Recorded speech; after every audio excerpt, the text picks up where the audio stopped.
Alors, bonjour mes chers étudiants, j'espère que vous allez bien.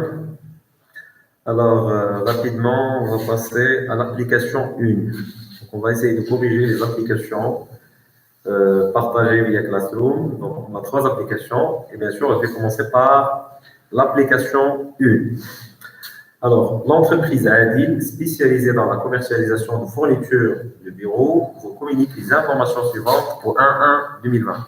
Donc, vous devez mentionner le terme au 1-1-2020. Au 1-1-2020, généralement, c'est un bilan d'ouverture ou bien c'est un bilan initial. Donc, vous devez mentionner la date 1-1-2020.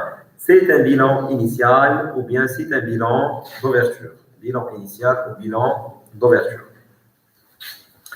Les frais de constitution, donc les frais de constitution, 50 000, les terrains, 150 000, les bâtiments, 100 000, hangar de stockage, 200 000, camion de livraison, 160 000, voiture, 140 000, créance client, 60 000, stock de fourniture de bureau, 40 000, avoir en banque, 200 000, logiciel, 100 000, capital social, 800 000, emprunt bancaire, 300 000, dette fournisseur, 40 000, et le découvert bancaire, 60 000. Donc voilà, notre travail à faire, définir le bilan. Donc vous devez normalement donner une définition à la notion du bilan. Ça, c'est ce qu'on a déjà expliqué hier. Donc, le bilan est un état de synthèse, volonté en parallèle. Le bilan est un état de synthèse. Le bilan est un état de synthèse. Donc, pour répondre à la question 1, bilan, état de synthèse de la situation patrimoniale, de la situation patrimoniale et la situation financière de l'entreprise. Donc, le bilan est un état de synthèse de la situation patrimoniale et la situation financière de l'entreprise dans une période donnée. C'est ça ce qu'on appelle un bilan. Donc, le bilan est un état de synthèse de la situation patrimoniale et financière et la situation financière de l'entreprise dans une période donnée. Également, on distingue deux types de bilan. Un bilan initial, donc c'est deux types de bilan. Bilan initial et un bilan final. Le bilan initial, c'est le bilan de création. C'est le bilan de création. Donc, c'est un bilan sans résultat.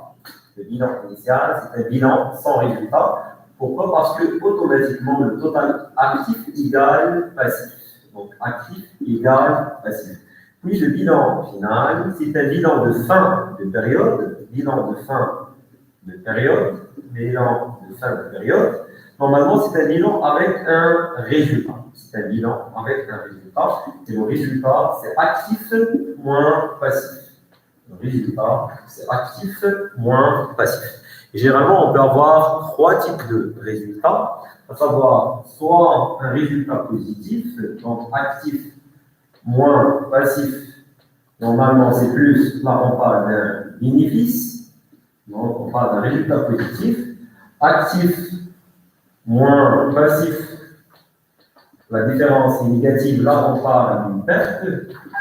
Et le dernier cas, actif moins passif égale 0. Dans ce cas, c'est un résultat nul. Généralement, le résultat nul, c'est vraiment exceptionnel.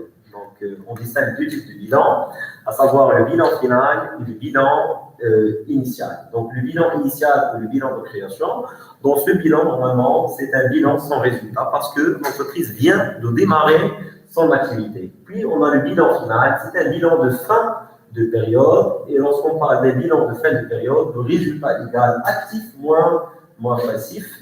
Donc, normalement, lorsqu'on fait la différence entre les actifs et les passifs, on peut avoir 3 types de résultats généralement. Soit l'actif est supérieur au passif, dans ce cas, on parle d'un résultat positif, l'entreprise a réalisé des bénéfices, et c'est ça l'objectif principal de l'entreprise.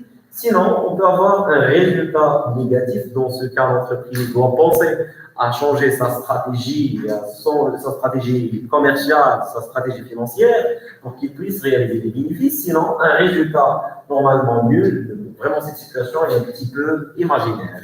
Donc ça, c'est la définition en général d'un bilan. Mais pour vous, si on vous demande le jour d'examen, de définir le bilan, vous devez mettre en valeur la situation patrimoniale et la situation financière. Donc, ça, c'est important. Donc, le bilan, c'est un état de synthèse en premier lieu. C'est un état de synthèse, c'est-à-dire que c'est un état de fin de période. C'est un document comptable de fin de période. C'est pour ces raisons, normalement, on passe ce qu'on appelle un état de synthèse. Donc, le bilan, c'est un état de synthèse de fin de période de la situation. Donc, à partir du bilan, on peut déterminer, on peut savoir la situation patrimoniale et la situation financière de l'entreprise, mais dans une période donnée. Donc, normalement, on parle par exemple du bilan de 2020, du bilan de 2021, du bilan de 2019. C'est dans une période donnée. Et généralement, cette période donnée, ça, c'est ce qu'on appelle un exercice comptable. Ça, c'est une réponse à la première question. Puis on passe la question 2, expliquer la différence entre actif et passif. Expliquer la différence entre actif et passif. Alors normalement, pour bien expliquer la différence entre actif et passif, on note un actif, c'est tout simplement un emploi provisoire. Un actif, c'est tout simplement un emploi provisoire. C'est l'ensemble des avoirs de l'entreprise. Voir déjà la vidéo précédente, j'ai déjà expliqué la différence entre actif et passif. Puis, on a un passif, c'est l'ensemble des ressources provisoires, c'est l'ensemble de dettes de l'entreprise. Donc, le passif, c'est l'ensemble de dettes de l'entreprise. Puis, on passe à la question 3. Donc, pour répondre à la question 3, quelle est la nature de classement des éléments d'actifs? Quelle est la nature de classement des éléments d'actifs? La nature de classement des éléments d'actifs, c'est déjà expliqué. Les éléments d'actifs sont classés par liquidité croissante. Vous notez, les éléments d'actifs sont classés par liquidité croissante. Sont classés par liquidité croissante, ça veut dire de moins liquide au plus liquide. Les éléments d'actifs sont classés par la liquidité croissante, de moins liquide au plus liquide. Donc, je reprends. Les éléments d'actifs sont classés par la liquidité croissante, de moins liquide au plus liquide. Donc, l'élément le moins liquide au niveau de l'actif, c'est l'actif immobilisé. Pour ça, on a les éléments d'actifs, sont classés par liquidité, mais bien sûr, liquidité croissante. Donc, on a l'actif immobilisé, c'est plus d'un an, c'est l'élément le moins liquide. Puis, l'actif circulant hors trésorerie, c'est moins d'un an. Et finalement, trésorerie active, c'est disponible. C'est un élément disponible. Donc, normalement, la logique de classement, c'est la liquidité. Donc, la liquidité croissante. Et déjà, normalement, on peut le constater. Actif, c'est moins d'un an. Donc, puis, l'actif circulant, c'est moins d'un an. Puis, la trésorerie active, c'est disponible. Donc, les éléments d'actifs sont classés par la durée de liquidité. C'est en fonction de la liquidité. C'est-à-dire, la liquidité, c'est normalement le degré de transférer un actif en argent liquide. Donc, normalement, déjà au niveau de la trésorerie, on a de la liquidité liquide ou bien la liquidité disponible. Ça veut dire l'argent est disponible. L'actif immobilisé, c'est des éléments normalement qui passent plus d'un an dans l'entreprise. Donc, vraiment, ce sont des éléments moins liquides. Puis, la liquidité, c'est ce qu'on appelle la liquidité intermédiaire. Donc, si on cherche à classer les éléments d'actifs par liquidité, donc l'actif immobilisé, c'est ce qu'on appelle la liquidité, immobilisée. C'est la liquidité immobilisée. Donc, normalement, l'actif circulant, c'est ce qu'on appelle la liquidité intermédiaire. Donc, ça, c'est la liquidité intermédiaire. Et finalement, la trésorerie active, c'est ce qu'on appelle la liquidité liquide, ou tout simplement la liquidité disponible. Donc, si on cherche à classer les éléments d'actifs par liquidité, l'actif immobilisé, c'est la liquidité immobilisée, ça veut dire qu'il reste plus d'un an dans l'entreprise. L'actif circulant hors trésorerie, c'est la liquidité intermédiaire, et la trésorerie active, c'est de la liquidité liquide, c'est la liquidité disponible. Ça, en ce qui concerne la différence, en fait, le classement des éléments d'actifs par la liquidité croissante. Donc, on passe de la liquidité immobilisée, puis la liquidité intermédiaire, puis la liquidité liquide. Donc, les éléments d'actifs sont classés par liquidité croissante. C'est pour ces raisons, par exemple, si on prend les éléments des immobilisations corporelles, on commence par le terrain, puis les constructions, parce que les terrains sont moins liquides que les constructions. le matériel de transport est moins liquide que les constructions, etc., etc. Donc, l'ordre de classement des éléments d'actifs, ce n'est pas aléatoire, mais en fait, on doit respecter l'ordre de liquidité. C'est pour ces raisons, normalement, le dernier élément de l'actif, c'est la caisse. Parce que normalement, au niveau de la caisse, on a de l'argent disponible et on a de l'argent liquide. C'est pour ces raisons, normalement, on commence par la banque, puis la caisse. C'est par ordre de liquidité. Puis, on passe, quelle est la nature de classement des éléments de passif? La nature de classement des éléments de passif. La nature de classement des éléments de passif. Classement passif. Alors, les éléments de passif sont classés par exigibilité croissante. Les éléments de passif sont classés par exigibilité croissante. Donc, les éléments d'actifs par liquidité, les éléments de passif par exigibilité. Donc, on peut dire que le bilan au Maroc, c'est un bilan de liquidité et exigibilité. Donc, le bilan est classé par liquidité et exigibilité. Liquidité pour les éléments d'actifs et l'exigibilité pour les éléments de passif. Qui dit exigibilité, c'est par rapport à la durée de paiement, c'est par rapport à la durée de versement d'argent. Donc, c'est par rapport à la durée de remboursement.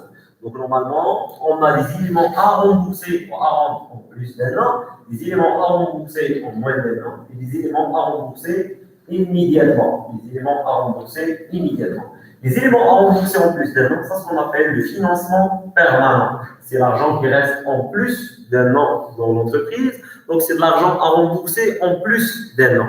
L'exemple, les capitaux propres, exemple, le capital social, exemple, également les dettes de la banque, les dettes de long terme, tous les éléments qui dépassent un an, c'est ce qu'on appelle les éléments de financement permanent.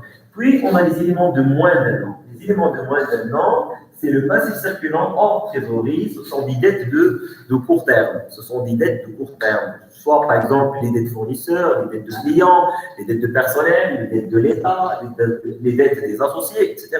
Donc, ce sont des dettes de moins d'un an. En fait, c'est de l'argent à rendre en moins d'un an. C'est de l'argent à rembourser au moins d'un an. Donc, ça, c'est ce qu'on appelle l'exigibilité croissante. On passe des éléments de moins exigibles, ça veut dire dans le remboursement, il dépasse une année, et on passe puis aux éléments que l'entreprise doit rembourser immédiatement. Donc, et ça, on parle normalement de ce qu'on appelle la trésorerie passive. Donc, la trésorerie passive, c'est vraiment ces éléments que l'entreprise doit rembourser immédiatement. Et qui dit le remboursement immédiat, automatiquement, il y a un risque pour l'entreprise. Parce que pour rembourser immédiatement un élément de passif, il faut qu'il y ait de l'argent disponible, soit en banque, soit en caisse. Sinon, l'entreprise sera insolvable. Vous notez le terme insolvable.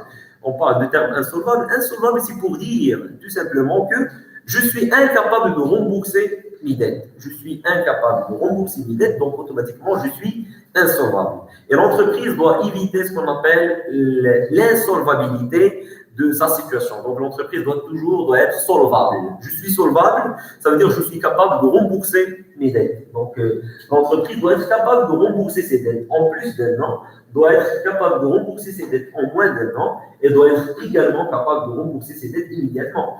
Et généralement, l'élément qui est vraiment considéré comme vraiment un danger pour l'entreprise, c'est les dettes de la trésorerie passive parce que ce sont des dettes de très court terme.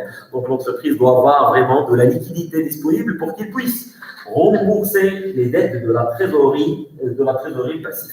Donc, c'est ça la différence entre le terme exigibilité et le terme liquidité. Donc, les éléments d'actifs sont classés par liquidité croissante et les éléments de passifs sont classés par l'exigibilité croissante. C'est pour ces raisons qu'on peut appeler le bilan marocain, voilà, selon le modèle normal et simplifié, comme un modèle de liquidité-exigibilité. Un modèle de liquidité-exigibilité parce que les éléments d'actifs sont classés par liquidité et les éléments de passifs sont classés par exigibilité. Puis on passe. Quelles sont les classes d'actifs? C'est une question classique. Alors, les classes d'actifs, généralement, c'est deux classes et une rubrique. Donc, les classes d'actifs, les classes d'actifs, on a l'actif immobilisé, c'est la classe 2. L'actif circulant hors trésorerie, c'est la classe 3. Et la trésorerie active, c'est la rubrique. Ce n'est pas une classe, en fait, c'est la rubrique secondaire. Donc, normalement, au niveau de l'actif, c'est deux classes et une rubrique. Donc, deux classes, c'est la classe 2 et la classe 3, et une rubrique, la rubrique 55. Et pour les éléments de passif, on a le financement permanent, c'est la classe 1, le passif circulant hors trésorerie, c'est la classe 3, c'est la classe 4, pardon, et finalement, la trésorerie passive, normalement, c'est la rubrique 55. Donc, normalement, la trésorerie, le compte de la trésorerie est partagé entre l'actif et le passif. Donc, normalement, la trésorerie, la classe 5 se compose d'une partie de la trésorerie active, c'est la rubrique 51, une partie de la rubrique 55, et normalement, c'est la trésorerie passive. Donc, la classe 5 est partagée entre l'actif et le passif. Par contre, la classe 2 et la classe 3, c'est 100% actif. La classe 1 et la classe 4, c'est 100% passif. Par contre, la classe 5 est partagée entre les deux. Donc ça, normalement, c'est pour répondre ça. C'est la question 5 et ça, c'est la question 6. Puis, on passe à la 7e question. Quelles sont les fonctions de bilan? Quelles sont les fonctions de bilan? Vous notez en parallèle quelles sont les fonctions de bilan. Alors, normalement, le bilan a 3 fonctions principales. Lorsqu'on parle de fonctions du bilan, le bilan a 3 fonctions principales. La première fois, on a dit quoi? Que le bilan marocain, c'est un bilan de liquidité, exigibilité. Maintenant, le bilan marocain, c'est un bilan fonctionnel. C'est un bilan fonctionnel. C'est un bilan fonctionnel. Qui dit fonctionnel, ça veut dire que là, ce n'est pas fonction. Là, ce n'est pas fonction. On a généralement 3 fonctions. La première fonction, c'est le financement. Financement, ça veut dire d'où vient l'argent pour l'entreprise pour faire le financement de ses projets. L'argent vient de la classe 1. C'est le financement permanent, c'est la classe 1. Donc, lorsqu'on parle de la première fonction, c'est la fonction de financement. C'est l'ensemble des sources de financement d'un projet par l'entreprise. Et là, on parle de ce qu'on appelle du financement permanent. Donc, la première fonction, c'est la fonction financement. Et la fonction financement, c'est l'ensemble des ressources. En fait, c'est l'ensemble des ressources de financement de plus d'un an utilisées par l'entreprise. Et généralement, la fonction de financement est représentée par la classe 1, financement permanent. La deuxième fonction, c'est, donc après avoir, bien sûr, déterminé les sources de financement, on passe rapidement à la deuxième opération, c'est l'investissement. Donc, on va investir. Donc là, on parle de ce qu'on appelle investissement. Donc, la deuxième fonction, c'est investissement. Et qui dit investissement, c'est la classe, c'est l'actif immobilisé, c'est la classe 2. Donc, normalement, le bilan a 3 fonctions. La première fonction, c'est le financement, c'est exactement le financement permanent, la classe du financement permanent. La deuxième fonction, c'est la fonction investissement, exactement l'actif immobilisé. Et déjà en comptabilité, si on vous demande de définir c'est quoi un investissement. En comptabilité, c'est tout simplement toute opération d'acquisition d'immobilisation. Le fait d'acquérir un élément de la classe 2, automatiquement, c'est une opération d'investissement. Acquérir une voiture, c'est un investissement. Acquérir un bureau, ça veut dire acheter un bureau, c'est un investissement. Donc, toutes les opérations qu'on a dans la classe 2 sont considérées comme des opérations d'investissement. Alors, très bien. Donc, la première fonction, la première tâche au niveau de l'entreprise, on doit chercher les moyens de financement, on doit chercher un capital, on doit chercher des emprunts, etc. pour faire le financement de notre projet. Donc, l'argent vient du financement et l'argent, normalement, les sources du financement viennent de la classe 1. Après avoir déterminé les capitaux nécessaires, automatiquement, on va passer à la deuxième étape, qui est normalement l'investissement. On doit investir par l'acquisition par exemple, d'un bâtiment, par l'acquisition des immobilisations, etc. Donc, l'investissement, la deuxième fonction, c'est toute opération d'acquisition d'une immobilisation et considérée comme une opération d'investissement. Puis, on passe à la dernière opération, la dernière fonction, ce qu'on appelle exploitation. Exploitation, c'est une opération d'utilisation, de financement et investissement. Et à partir de l'exploitation, là, on parle de ce qu'on appelle la classe 3, la classe 4 et la classe 5. Donc, la classe 3, c'est actif circulant hors trésorerie. La classe 4, c'est passif circulant hors trésorerie. Et finalement, ça, c'est la trésorerie. La classe 5, c'est la trésorerie. Donc, normalement, ça, on les appelle les classes d'exploitation. Donc, on peut regrouper les classes de bilan en trois classes. On a les classes du financement, c'est le financement permanent. La classe d'investissement, c'est l'actif immobilisé, c'est AI. La classe d'exploitation, c'est la classe 3. L'exploitation, ça veut dire le démarrage de l'activité. Ça veut dire l'entreprise a démarré son activité. Après avoir exploité le financement et l'investissement, l'entreprise démarre son activité par l'acquisition, par l'achat de matières premières, par vente de produits finis, par les opérations de versement et de retrait de l'argent au niveau de la banque. Donc, automatiquement, là, on passe ce qu'on appelle la classe 3, la classe 4 et la classe 5. Donc, vous notez. Donc, le bilan a trois fonctions principales. Le bilan a trois fonctions principales. Le bilan a trois fonctions principales, à savoir la première fonction, financement. Première étoile, financement. La deuxième fonction, investissement. Et la troisième fonction, c'est exploitation. Si on vous demande de classer, par exemple, ou bien d'expliquer les fonctions du bilan, donc automatiquement, au niveau du bilan, on a trois fonctions, à savoir la fonction financement, la fonction investissement et la fonction exploitation. Puis on passe maintenant à l'exercice.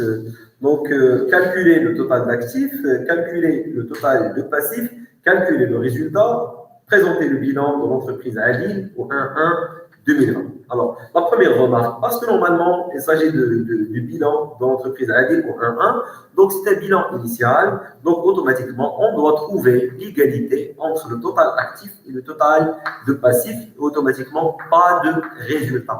Donc, on n'a pas besoin de calculer le résultat. Normalement, même pour calculer le résultat automatiquement doit être égal à 0. Vous avez la question calculer le résultat. Ce résultat doit être normalement égal à 0. Pourquoi? Parce que dans un bilan initial, on ne peut pas avoir un résultat. C'est un bilan de démarrage. C'est un bilan de démarrage, c'est un bilan pour démarrer l'activité de l'entreprise.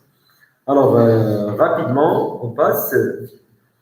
La même logique, on va faire la même opération. On va classer tout d'abord les éléments qu'on a selon les postes qu'on a dans la page 46 et 47. Puis, on va calculer le total d'actifs et le total passif. Et finalement, on va présenter le bilan. D'accord? Alors, on passe.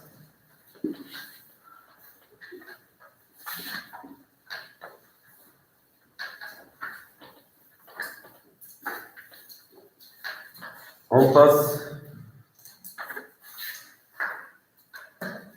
Alors, en parallèle, donc vous devez tracer ce tableau. En parallèle,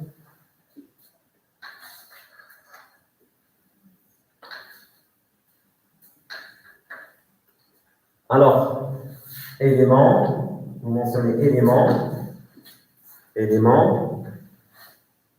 classe, rubrique, poste. Élément, classe, rubrique, poste. On peut rajouter montant, c'est bon? Normalement, de préférence, utiliser ce genre de tableau pour faciliter la tâche. Alors, je vais commencer par le classement des éléments. On a les frais de constitution. Frais de constitution. On note en parallèle, frais de constitution. Frais de constitution. Alors, frais de constitution, automatiquement, c'est un élément d'actif. Et la dernière fois, on a classé les éléments d'actifs, les frais de constitution, parmi les éléments en non-valeur. Ce sont des immobilisations en non-valeur, qui n'ont aucune valeur. C'est un actif fictif. Donc, les frais de constitution, c'est la classe 2. Exactement, actif immobilisé. Rubrique IMO en non-valeur. C'est la rubrique 21. Ce sont des immobilisations en non-valeur. Exactement, quel poste? Le poste, c'est frais préliminaires. C'est le premier poste. Frais préliminaires. C'est les frais préliminaires. Le montant est de 50 000. Normalement, si vous avez les frais au niveau de bilan, au niveau des informations de bilan, les frais sont classés généralement, sauf les frais de recherche et développement, sont classés au niveau des immobilisations en non-valeur. Sauf les frais de recherche et développement. Les frais de recherche et développement sont classés en immobilisation en recherche et développement. Voir la page 46. Donc, au niveau de la page 46, vous avez les frais préliminaires et vous avez les IMO en recherche et développement. Les IMO en recherche et développement sont classés parmi les immobilisations en recherche et développement. Par contre, les frais de constitution, frais de publicité sont classés au niveau des IMO en non-valeur et exactement frais préliminaires. On note en parallèle. Donc, frais de constitution, la classe 2, actifs immobilisés, la rubrique immobilisation en non-valeur, c'est des éléments de 21, le poste, c'est frais préliminaires. Normalement, au niveau du bilan, on va utiliser seulement le poste et le montant. Ça, c'est important. Le poste, ça, normalement, le poste, c'est à partir de la page 46 pour l'actif et la page 47 pour le passif. On note ça. Le deuxième élément, terrain. Les terrains. Terrain, c'est un élément qui reste en plus d'un an dans l'entreprise. Également, c'est la classe 2. Automatiquement, c'est de l'actif immobilisé. Parce qu'il s'agit d'un élément de l'actif immobilisé et le terrain reste en plus d'un an, on peut toucher le terrain, donc c'est un élément tangible touchable. Donc, c'est une immobilisation corporelle. Et le poste, exactement, donc il n'y a aucun changement, c'est terrain. Donc, terrain, donc il n'y a aucun changement. Le montant de terrain, c'est 150 000. Le montant de terrain, c'est 150 000. Puis, vous avez la notion de bâtiment. Bâtiment, par exemple, cette salle est considérée comme un bâtiment. D'accord, la salle, c'est un bâtiment. Donc, les bâtiments, c'est vraiment des éléments construits, c'est des éléments bâtis. Donc, c'est ce qu'on appelle les bâtiments. Par exemple, l'administration de la fac, c'est un bâtiment. Donc, bâtiment, également, c'est un élément qui reste en plus d'un an dans l'entreprise. Donc, c'est un élément de plus d'un an. Donc, également, c'est la classe 2, c'est AI, actif immobilisé. Bâtiment intouchable, voilà, c'est les murs, on peut les toucher. Donc, c'est immo corporel, bâtiment, exactement, c'est le poste construction. Le poste construction, donc le montant est de 100 000. Le montant, c'est 100 000. Puis, on passe en hangar de stockage. Un hangar de stockage, ou bien un hangar de stockage, c'est un lieu de stockage. Hangar de stockage, c'est un lieu de stockage. Donc, hangar de stockage, c'est un lieu de stockage. Hangar de stockage, c'est un lieu de stockage. Hangar de stockage, non, hangar de stockage, c'est un lieu de stockage. Donc, parce qu'il s'agit d'un lieu touchable, tangible, automatiquement, c'est un élément de l'actif. C'est de l'actif qui reste en plus d'un an. Donc, c'est de l'actif immobilisé, donc c'est un actif de plus d'un an. Parce qu'il s'agit d'un actif de plus d'un an, et les touchables, le hangar est touchable, donc c'est immo corporel, et également, le même poste, c'est construction. Construction, la valeur de hangar de stockage, ou bien de hangar de stockage que vous voulez, c'est 200 000. Puis, on a camion de livraison. Camion de livraison. Donc, le camion, c'est un élément qui reste en plus d'un an dans l'entreprise, c'est un actif. C'est la classe 2, c'est l'actif immobilisé. Donc, camion, c'est l'actif immobilisé. Le camion est touchable, donc c'est I et immobilisation corporelle. Exactement le poste matériel de transport. Matériel de transport. Le matériel de transport, donc d'une valeur de 160 000. Donc, le matériel de transport, une valeur de 160 000.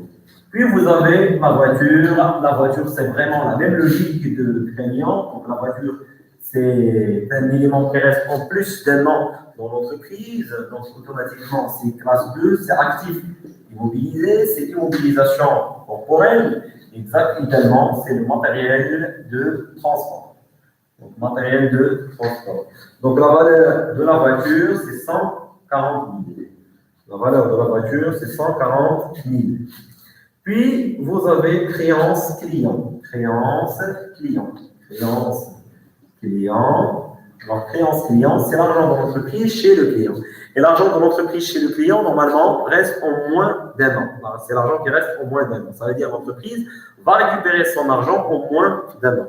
Parce qu'il va récupérer son argent au moins d'un an, là, normalement, on parle de ce qu'on appelle la classe 3, actif circulant hors trésorerie, exactement, créance client, créance de l'actif circulant, créance de l'actif circulant. Exactement, le poste client et compte rattaché. Exactement, le poste client et compte rattaché. Donc, le montant de client et compte rattaché, c'est 60 000. Donc, client et compte rattaché, exactement, le poste client et compte rattaché d'un montant de 60 000. Puis, une petite remarque. Vous avez stock de fourniture de bureau. Stock de fourniture de bureau. Alors, stock de fourniture de bureau, vous devez vérifier tout d'abord la nature de l'activité de l'entreprise. L'entreprise, au niveau des informations, l'entreprise est spécialisée dans la commercialisation des fournitures de bureau. Donc, les fournitures de bureau sont considérées comme la marchandise. Sont considérées comme des marchandises. Donc, ce n'est pas de matière première, ce n'est pas de produits finis, mais en fait, c'est la marchandise. Parce que l'entreprise est spécialisée dans la commercialisation des fournitures de bureau. Donc, stock de fournitures de bureau. Donc, on a stock de fournitures de bureau. Donc, stock de fourniture de bureau. Les stocks font partie de l'actif circulant hors trésorerie. Exactement. Stock. La rubrique, c'est stock. Et le poste, exactement, c'est marchandise. Vous avez le poste marchandise. Le poste marchandise, c'est le premier poste du stock. Donc, on n'a pas le droit d'utiliser stock de fourniture de bureau, mais parce que les fournitures de bureau, normalement, la société spécialise dans la commercialisation, donc les fournitures de bureau sont considérées comme des marchandises. Donc, marchandises d'un montant de 40 000. Donc, 40 000, c'est stock de fourniture de bureau. Puis, on a avoir en banque. Avoir en banque. Donc, avoir en banque, c'est l'argent disponible. L'actif est classé par la liquidité croissante. Avoir en banque, c'est vraiment la liquidité liquide. En fait, c'est la liquidité disponible. Donc, c'est la trésorerie active. Donc, c'est la rubrique 51. 51, trésorerie active. Et exactement, rubrique, donc c'est la classe 5, en fait, c'est la classe 5, trésorerie. Et la rubrique 51, trésorerie active.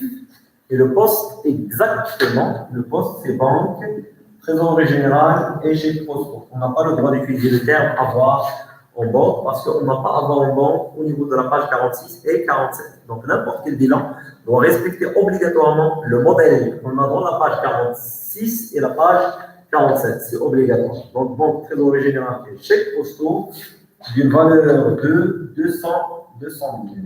Voilà. Puis, on passe, on a le logiciel. Alors, logiciel, normalement, c'est un élément incorporel. On ne peut pas toucher un logiciel. Et c'est un élément qui reste en plus d'un nom dans l'entreprise. Donc, automatiquement, c'est un élément de la classe 2. Donc, c'est actif immobilisé. Exactement, la rubrique immobilisation incorporelle. C'est ces immobilisations qu'on ne peut pas toucher.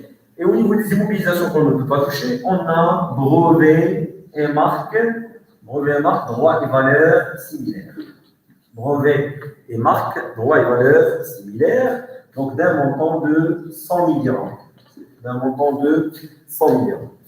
Puis, on a le capital social. Vous avez le capital social. Le capital social, automatiquement, c'est un élément de passif.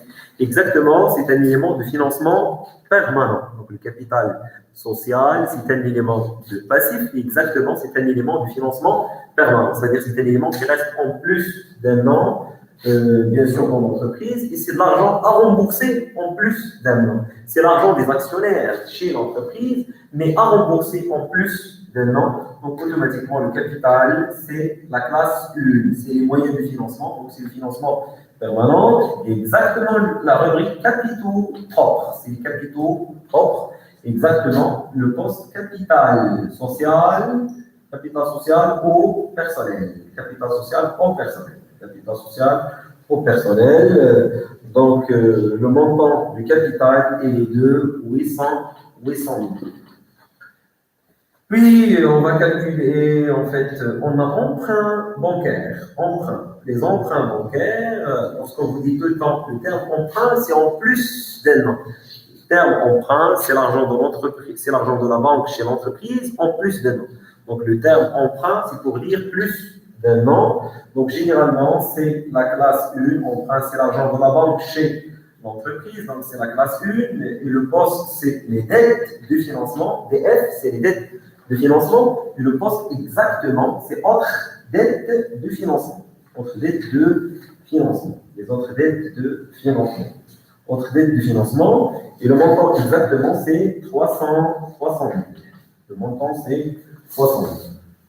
Puis, on passe dettes fournisseurs. Généralement, les dettes fournisseurs, si on n'a rien mentionné, donc ce sont des dettes liées à l'exploitation. Et lorsqu'on parle des dettes liées à l'exploitation, ce sont des dettes de court terme. Ce sont des dettes de court terme. Donc, dettes fournisseurs, c'est l'argent de fournisseur chez l'entreprise. Donc, automatiquement, c'est la classe 4. Donc, c'est passif circulant hors trésorerie. Exactement, les dettes de passif circulant. DPC, les dettes de passif circulant, exactement le poste fournisseur et compte rattaché. Le poste, exactement, c'est fournisseur et compte rattaché d'un montant de 40 000. Donc, le montant de dette fournisseur, c'est 40 000. Et finalement, on passe à la dernière information, c'est le découvert bancaire. Un découvert bancaire, c'est normalement, c'est de l'argent à rembourser en moins d'un an. Donc, c'est de l'argent à rembourser en moins d'un an et c'est de l'argent presque à rembourser immédiatement. Donc, le découvert bancaire, lorsque l'entreprise a besoin d'argent, elle peut demander une somme d'argent à la banque, mais c'est à rembourser dans 2 semaines, 3 semaines, 1 mois au maximum. Donc, ça, ce qu'on appelle un découvert bancaire ou bien des facilités de caisse. Donc, automatiquement, c'est un crédit de trésorerie. Donc, c'est un crédit de trésorerie. Et lorsqu'on parle d'un crédit de trésorerie, ce sont vraiment des dettes de très court terme qu'on a dans la trésorerie passive. Donc, découvert bancaire, c'est la trésorerie. Donc, c'est la classe 5, c'est trésorerie en général. Donc, c'est la classe 5. Et la rubrique, exactement, c'est la trésorerie passive. Exactement, le poste, c'est crédit de trésorerie. Crédit de trésorerie d'un montant de 60 000. Donc, s'il vous plaît, mes chers étudiants, vous devez être capable de déterminer le poste pour chaque élément. Et je ne vais pas accepter normalement, ou bien aucun élément qui ne respecte pas les postes qu'on a dans la page 46 et la page 47. Donc, les étudiants sont obligés d'utiliser les postes qu'on a dans la page 46 et la page 47 et sont également obligés de remplir ou bien de bien remplir le modèle de bilan qu'on a dans la page 46 et la page 47. Parce que normalement, la comptabilité marocaine, c'est une comptabilité juridique, donc on est obligé de respecter le modèle de bilan qu'on a dans le plan comptable. Puis on passe, maintenant, on est capable de répondre. Maintenant, on est capable de répondre à la 8e, 9e et 10e et la dernière question. Normalement, on est capable de calculer le total d'actifs, on est capable de calculer le total du passif, on est capable de calculer le résultat, sachant que le résultat normalement est nul, sinon on peut parler de l'absence de résultat, parce qu'on parle d'un bilan initial, et dans le bilan initial, toujours on doit avoir l'égalité entre les éléments d'actifs et les éléments de passifs. Puis, on est capable de présenter le bilan de l'entreprise au 1-1-2020. Alors, on passe. On passe maintenant à calculer le total d'actifs. Alors, total actif, c'est 8. Total actif, on note, alors total actif égal. Alors, les éléments d'actifs, c'est normalement, les éléments d'actifs, c'est les éléments qui commencent par 2, les éléments qui commencent par 3 et les éléments qui commencent par 51. D'accord?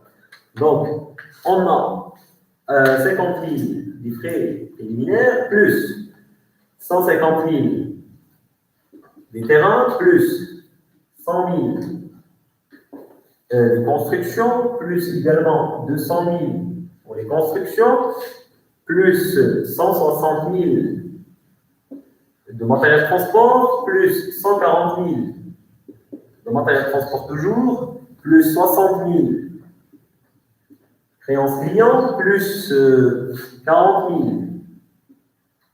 marchandises, plus, alors pour la banque, avant-banque, c'est plus de 100 000, et plus finalement, brevet, 100 000. D'accord? Donc ça fait total d'actifs égale, donc,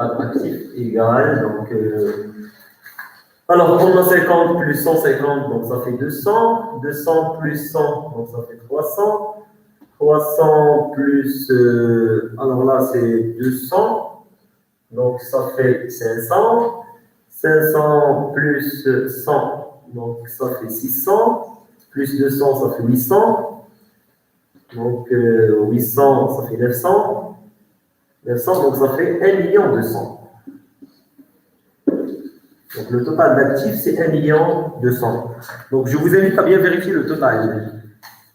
Je vous invite à bien vérifier le total. Donc je n'ai pas de moyen pour bien vérifier le total, donc je vous invite à vérifier le total. Est-ce que le total d'actifs, c'est 1 200 000?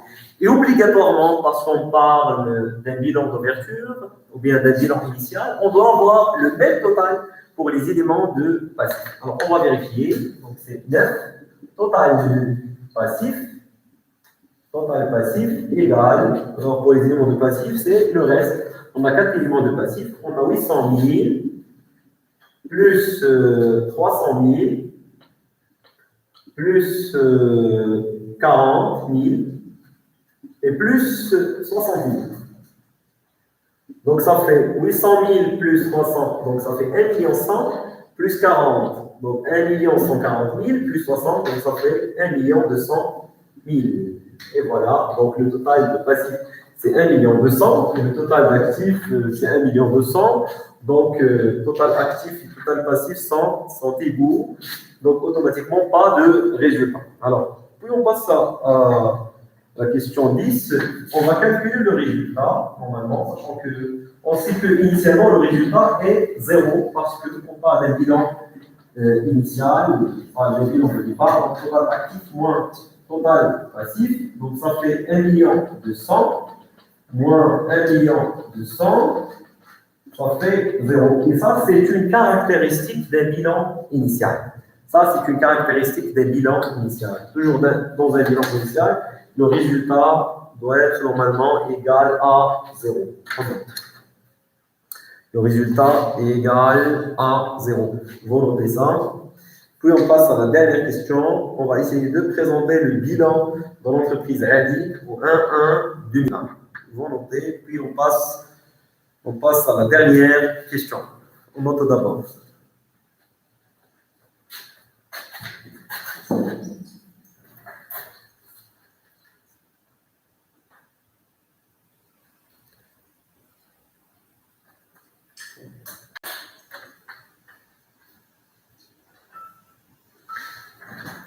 Alors, maintenant, on passe à la présentation du bilan.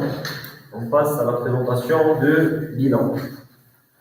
On passe à la présentation du bilan. On passe à la présentation du bilan. Vous devez mentionner bilan. Bilan de l'entreprise Adi au 1-1-2020. La même logique. Actif. Actif. Montant. Passif. Montant. Donc, actif, montant, passif, montant. Alors, on a les éléments de l'actif mobilisé. Pour le passif financement permanent. Actif circulant hors trésorerie. Actif circulant hors trésorerie. Trésorerie active. Trésorerie passive. Finalement, total actif et total passif.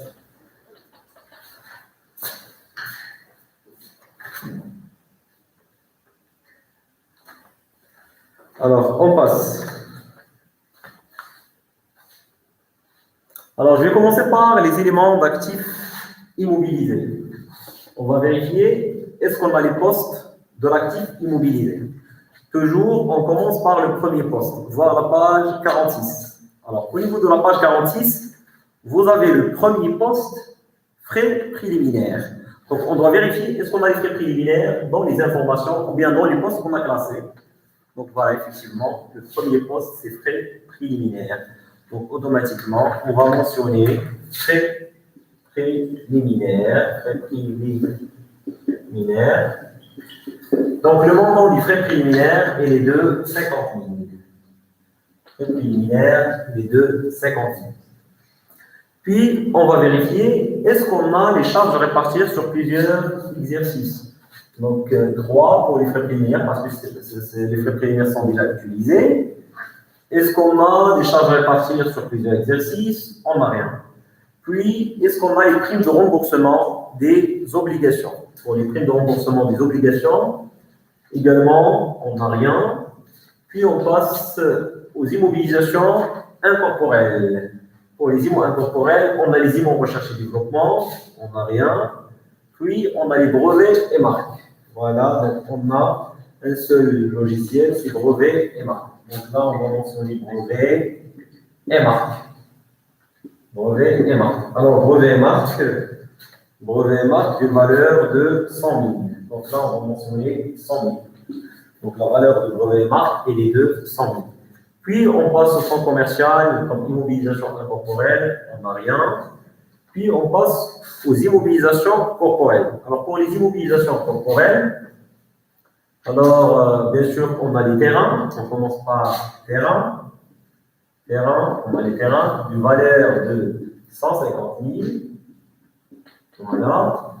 On va vérifier ce qu'on a les constructions. Effectivement, on a 2 constructions, bâtiments et hangars. Ça, c'est la deuxième composante des immobilisations corporelles. Donc, on va faire 100 000 plus de 100 000. Donc, 100 000 plus de 100 000, ça fait 300 000. Donc, frais préliminaires, c'est 50. Brevet marque, 100 000. Terrain, 150 000. Construction, 300 000. Puis, on passe. Est-ce qu'on a d'autres éléments? Est-ce qu'on a des installations techniques, matériel d'outillage? On n'a pas. Parce que l'activité de l'entreprise, généralement, est commerciale. Puis, on va vérifier est-ce qu'on a d'autres éléments, est-ce qu'on a de matériel de transport. Donc, matériel de transport, on a 2. On a la voiture et le camion. Donc, on va mentionner matériel de transport. Alors, le matériel de transport, c'est 160 plus 140, donc ça fait 300 000. Donc, 160 plus 140, ça fait 300 000. Donc, ça, ce qu'on a au niveau de... Bien sûr, on n'a aucune immobilisation financière. Donc, ça, ce qu'on a normalement au niveau des immobilisations corporelles. Donc, on va faire la somme de 300 000 plus 300 000. Donc, ça fait 600 000 plus 100, c'est 700, 800, 800 plus 50. Donc, ça fait 900 000. Donc, le total de l'actif immobilisé pour 1-1-2020 est de 900 000. Puis, on passe aux éléments de l'actif circulant hors trésorerie. On va vérifier est-ce qu'on a des éléments de l'actif circulant hors trésorerie. Alors, on a 2. On a marchandises, donc c'est stock, et on a clients et comptes rattachés. Donc, marchandises. Donc, marchandises d'une valeur de 40 000. Donc, marchandises d'une valeur de 40 000. Puis, on a clients et comptes rattachés. Donc, clients et comptes rattachés. Donc, clients et comptes rattachés d'une valeur de 60 000. Donc, clients et comptes rattachés d'une valeur de 60 000. Donc, clients et comptes rattachés d'une valeur de 60 000. Donc, ça, ce qu'on a. Donc, on a au niveau de l'actif circulant, on a 2 éléments. On a marchandises et clients et comptes rattachés.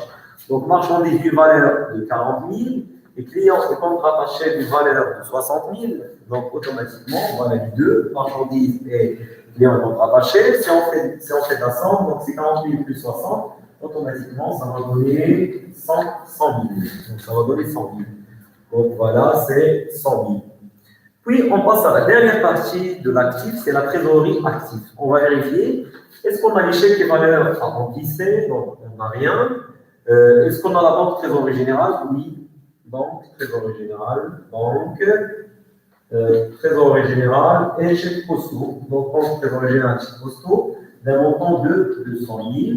On n'a pas de la caisse, donc automatiquement, le total de la trésorerie active, c'est 200 000. Total de la trésorerie active, c'est 200 000. Donc, automatiquement, on va faire la somme. Donc c'est 900 000 plus 100 000. Donc, automatiquement, ça va donner 1 million. 1 million plus 200 000. Donc, c'est le total qu'on a calculé, qui est normalement de 1 million 200. Donc, le total de l'actif, c'est 1 million 200. 1 million 200, et voilà, c'est le total d'actifs. Et automatiquement, après avoir calculé le total d'actifs, on doit le reproduire dans cette partie-là. Donc, le total d'actifs, il est de 1 million 200. Également, le total du passif, c'est 1 million 200. Donc, à chaque fois que le total d'actifs est X, automatiquement, le X, on doit le reproduire au niveau du total passif. Avant de passer, bien sûr, à la présentation de la partie du passif, voir la page 47. Maintenant, on passe à la présentation des éléments de passif. Bien sûr, ce qui est important, c'est qu'on n'a pas de résultat. Dans ce bilan, on n'a pas de résultat. Pourquoi? Parce que tout simplement, il s'agit d'un bilan initial. C'est un bilan sans résultat. Et déjà, on a calculé un résultat. C'est un résultat qui est normalement nul. Donc, automatiquement, on n'a pas le droit de mentionner un résultat qui est nul. Donc, on passe rapidement. Donc, capital social au personnel. Donc, capital social au personnel, c'est cette information. Donc, c'est 800 000. Est-ce qu'on a d'autres postes du financement permanent? Donc, financement permanent, effectivement, on a autre dette de financement, pas de résultat. Autre dette de financement, Les autres dettes de financement, c'est d'un montant de 300 000. Un montant de 300 000. Donc, si on fait la somme, bien sûr, c'est 800 000 plus 300 000. Donc, ça va donner 1 million 100. Ça va donner 1 million 100. 1 million 100. Donc, c'est 800 000 plus 200, ça fait 1 million. Plus 100, ça va donner automatiquement 1 million 100. Donc, ça va donner 1 million 100. Puis, on passe, est-ce qu'on a d'autres éléments de financement permanent? Bien sûr, on n'a aucun. On passe rapidement au passif circulant hors trésorerie. Alors, pour le passif circulant hors trésorerie, je crois, on a seulement un seul compte, c'est-à-dire de la classe 4. C'est fournisseur qui compte rattaché. Donc, on va commencer sur le premier poste. Fournisseur et compte rattaché. Alors, pour fournisseur et compte rattaché, c'est un montant de 40 000. Fournisseur et compte rattaché, c'est avec un montant de 40 000. Donc, on n'a aucune information. Donc, automatiquement, le total de passif circulant hors trésorerie, c'est 40 000. Donc, c'est 40 000. Puis, on passe à la dernière partie de la trésorerie, bien sûr, la dernière partie du passif, c'est la trésorerie passive. Et au niveau de la trésorerie passive, on a seulement un seul élément, si le reste, c'est crédit de trésorerie. Crédit de trésorerie. Donc, pour le crédit de trésorerie, on a une valeur de 60 000. Donc, c'est 60 000. Donc, le total du crédit de trésorerie, passif par an, c'est 60 000. Donc, au final, voilà, on a bien présenté notre bilan. On doit vérifier ce qu'on a d'équilibre. Effectivement, on a 1 million 100 plus 40 000, donc ça fait 1 million 140 plus 60 000, donc ça va donner 1 million 200. Et voilà, donc notre bilan est bien présenté. J'espère que maintenant, l'explication est bien claire. Merci pour votre attention et à votre disposition toujours via Classroom si vous avez des interrogations.